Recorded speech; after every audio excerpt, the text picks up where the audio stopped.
हम आगे बढ़ते हैं और चावल पर बात कर लेते हैं, जहां पर सरकार का चावल का स्टॉक रिकॉर्ड स्तरों पे पहुंच गया है। वहीं अब तक खरीफ की बुआई पिछले साल से करीबन 8% भी ज्यादा बताई जाती है। कैसे देखती है इंडस्ट्री इसे, और सरकार का एक्सपोर्ट पर जो यहां पर बहुत बड़ा फोकस रहा लेकिन वो नंबर्स मटेरियलाइज होते हुए नजर नहीं आए। इन सब पर बात करने के लिए हमारे साथ इंडियन राइस एक्सपोर्ट फेडरेशन के प्रेसिडेंट डॉक्टर प्रेम गर्ग हैं। डॉक्टर गर्ग नमस्कार। सबसे पहले तो जो ये नंबर्स निकल के आ रहे हैं, भाव मल्टी ईयर लोज पर हैं, स्टॉक्स मल्टी ईयर हाइस पर हैं, फसल लगातार बम पर है, एक्सपोर्ट हो नहीं रहा। कैसे देखती है इंडस्ट्री अपने आप को? नहीं, ये कहना बहुत गलत है कि भी एक्सपोर्ट नहीं हो रहा है। एक्सपोर्ट बढ़ रहे हैं। जो यदि एक नंबर्स की महीने उम्मीद आप कर रहे थे डॉक्टर गर्ग, वो नंबर्स नहीं है। नहीं नहीं, नंबर्स वही होंगे। आज हम बहुत इसको आशावादी हैं और इसके ऊपर हमें जी। 100% श्योरिटी है। जैसे अभी आपने देखा हो, 2 दिन पहले भी पीयूष गोयल जी ने, हमारे कॉमर्स मिनिस्टर ने भी बोला है कि हमारा जो एक 2047 का एक विजन है, जो भारत को विकसित और देश बनेगा और मील का पत्थर साबित होगा। और हम एक्सपोर्ट जो एग्री के अंदर, उसके अंदर राइस का बहुत बड़ा हिस्सा रहने वाला है। इस जो लास्ट ईयर हमारे यदि 22 मिलियन का, तो इस साल हमारे नंबर आप देखेंगे 30 मिलियन तक पहुंचेंगे। क्योंकि ये जो हर हालत में भारत इंटरनेशनल राइस कॉन्फ्रेंस जो हो रही है 30 और 31 को, इसके अंदर लेकर इतना उत्साह है। और आज जो हम नंबर्स की बात करें, इसी की वजह से सभी बायर्स का रुख इंडिया की तरफ ऑलरेडी हो चुका है। आज जो हम पहले आंध्रा के अंदर 3 या 4 वेसल लोडिंग कर रहे थे महीने के अंदर, आज उसके अंदर 14 वेसल आज काकीनाडा पोर्ट के ऊपर लोडिंग पर हैं, जो कि 7 लाख टन उनके अंदर राइस आज लोडिंग हो रही है इस महीने के अंदर। तो हम इस महीने के अंदर एक्सपेक्ट करते हैं कि लगभग 2 मिलियन टन का एक्सपोर्ट हम पहुंच जाएंगे इस एक महीने के अंदर। तो हमारे को प्राइसेस के ऊपर भी लेकर बहुत ज्यादा अब नहीं है कि डाउनफॉल आएगा, और इसके अंदर हमारे नंबर्स आगे बढ़ेंगे और हम लोग इसको बड़ी तेजी से भारत के राइस को एग्री के अंदर किसानों के लिए भरपूर प्राइस उसको देने की कोशिश करेंगे।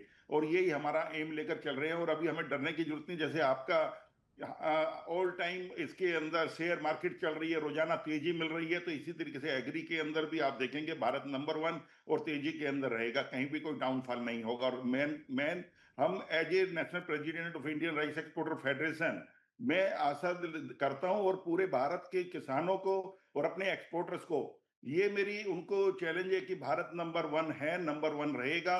और राइस के अंदर हम इसको 60% का पूरे वर्ल्ड का अपना हिस्सेदारी ले जाएंगे। हम्म। वेल डॉक्टर गर्ग, वो ऑप्टिमिज्म सराहनीय है जैसे आपने कहा। एज ऑफ नाउ जिस तरह से हमने यहाँ पर इंटरनेशनल मार्केट्स के क्यूज आते हुए देखे हैं, आप इन्हें कैसे रीड करते हैं? वन, और जैसे आपने कहा 30 मिलियन टन का एक्सपोर्ट 2025 में, आपको लगता है कि वो एक नंबर यहाँ पर अचीवेबल है? कौन सी कंट्रीज में यहाँ पर है ये है, और आपको लगता है, ऑफकोर्स आप बीआईआरसी को यहाँ पर लगातार उसके बारे में बात करते रह रहे हैं कि किस तरह से पूरी इंडस्ट्री नॉट जस्ट भारत की बल्कि ग्लोबल मार्केट्स भी यहाँ पर आने वाली हैं, किस तरह से नए बाजार ढूंढने की यहाँ पर कोशिश है? देखिए, हमारे अभी इसके अंदर जैसे 80 कंट्री से लोग आ रहे हैं। इसके अंदर लगभग 1,000 के करीब अब्रोड से, जो डिफरेंट कंट्री से लोग आ रहे हैं, उनका हम देख रहे हैं कि जो अफ्रीका है, बासमती राइस का कभी कभी हमारे को एक मिलने को मिलता है, जैसे कि कोई डाउनफॉल पीछे आया यूएस का, कि उन्होंने टैरिफ लगाया 50% का। पर वो 50% का डेफिनेटली नवंबर तक आते आते मुझे नहीं लगता कि 25% जो एक्स्ट्रा है वो लगेगा, वो हट जाएगा अदालत के अंदर। और इसी के साथ में हमारे को 2,70,000 टन की मार्केट थी, पर हमने जैसे 3.5 लाख टन अफ्रीका की नई मार्केट में बासमती राइस का एक्सपोर्ट किया है पिछले साल के अंदर। जो हम 30 मिलियन टन की बात कर रहे हैं, वो आने वाले मार्च 2026 तक का हम, क्योंकि अप्रैल से मार्च की इसको गणना करते हैं राइस के एक्सपोर्ट के लिए हमेशा।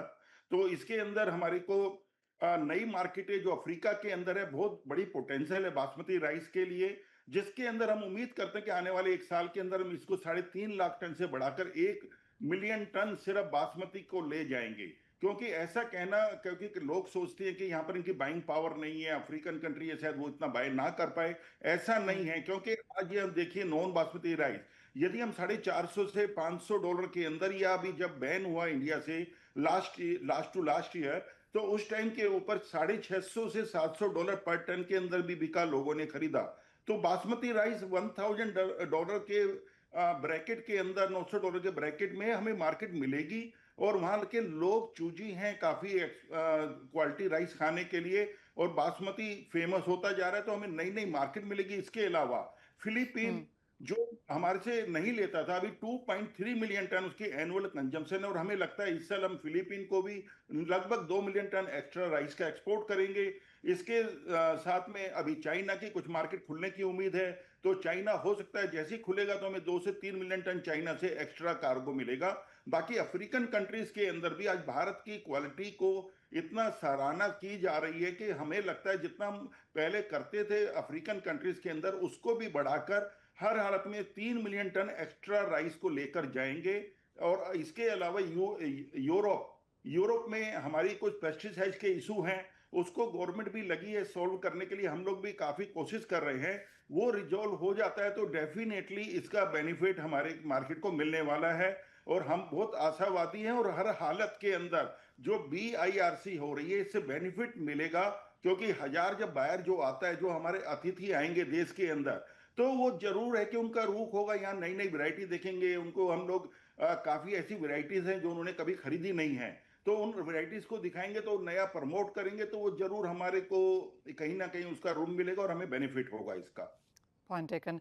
जैसे आपने कहा आप काफी आशावादी हैं एंड एज अ पर्सन भी आप यहाँ पर काफी एज एन ऑप्टिमिस्ट हैं, क्योंकि जब हम वो इतने सारे मेजर्स लगे हुए थे चावल पर एक्सपोर्ट पर, तब भी मुझे याद है आपकी होप लगातार थी, आप कोशिश उस बारे में करते रहे थे। और जैसे आपने कहा कि और कंट्रीज यहाँ पर इंडिया ढूंढ रहा है, south Africa, Philippines, China, Europe में नई मार्केट्स यहाँ पर ढूंढी जा रही हैं, तो ऑफकोर्स इसके ऊपर नजर रहेगी। और जैसे आपने कहा कि BIRC के तहत आप देख रहे हैं कि सारा मार्केट एक साथ में आएगा और एक काफी पॉजिटिव नंबर्स हम यहाँ से बनता हुआ देखेंगे, तो उसके ऊपर ऑफकोर्स हमारा ध्यान भी रहेगा। तो देखिए, जैसे आपने बताया कि लास्ट टाइम भी मैंने जब बोला था कि मार्केट के अंदर ये खुल जाएगा या कैसे जो भी होगा वो वैसे हुआ है, क्योंकि आशावादी रहना जरूरी है, और आशावादी हम होंगे तभी उसको अचीव कर पाएंगे।